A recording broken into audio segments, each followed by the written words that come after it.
Our first film, Salvador, is loosely based on tragic events in Latin America during the early part of this decade.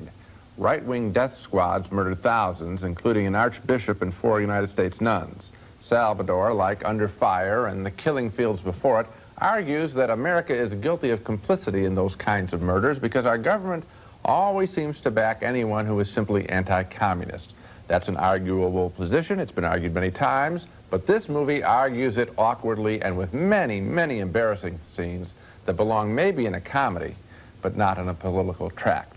Here, the film's central figure, a freelance photographer played by James Wood, delivers the movie's message to U.S. officials. You've been lying about the number of advisors here. You've been lying about the trainers here in TDY. You've been lying about switching so-called humanitarian assistance money to Salvadorian military coffers. And you've been lying, saying that this war can be won militarily, which it can't. Of course it can. Oh. Hey, now calm down, Boyle. I'm sorry, darling. Yeah, I'm not going to listen to this wino journalist left-wing commie crap, Jack. Now, we know where this guy's sympathies lie. I don't even see what we're talking to. Look, Richard, right. You saw Marty. Now, we know they're starting some kind of an offensive. Hey, I'm not a spy for you guys.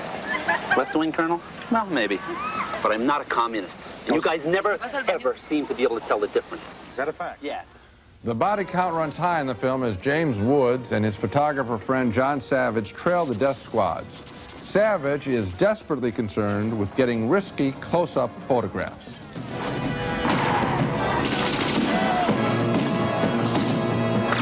Oh, mother.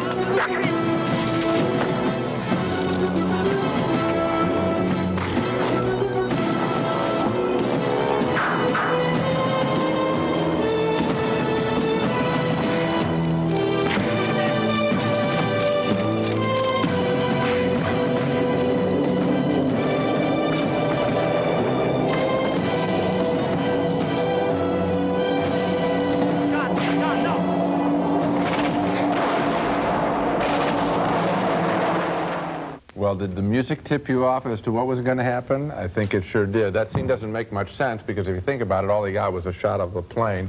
It could be anywhere, anybody's plane. And there's a lot I don't like about Salvador, a lot more. The film celebrates photographers and takes easy pot shots at TV correspondents. The film equates the U.S. Border Patrol with right-wing death squads at the end in a wild finale.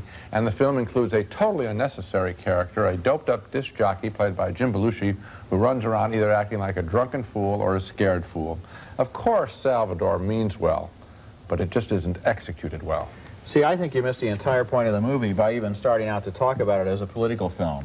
You almost make it sound like Latino or one of those films like this. This is not a political film per se. It has a lot of politics in it, but as far as I'm concerned, it's a movie about these two guys, Belushi and Woods, who go down to South America, and their story. It's a story of human people, of people who go into this, plunge into this situation. It's total chaos. They're irresponsible, immature, drugged half of the time. They don't know what they're doing. Nobody around them knows what they're doing. So does that make it a good movie? Yes, it does. It makes it a very interesting movie of these characters and what they go through. Gee, Roger, I tell you, there is so much politics here and so much newsreel footage. I mean, the director is giving us cues all the way. Even the opening credits are using in newsreel fashion. I think that the opening credits are newsreel fashion. The opening credits are a newsreel style of a scene that's staged later in the movie. The remarkable thing about this movie is that it doesn't have any newsreel footage in it. The entire movie was staged in a very, very effective way. No, I say newsreel style. In other words, I'm telling you that this movie is loaded with politics. That speech we heard. What's wrong with a movie that's loaded with politics? Nothing. Under Fire is great, and The Killing Fields is great, and The Year of Living Dangerously is great. And this one isn't. This movie isn't great, but it's good. It's got a lot of politics in it. It's got some interesting characters in it.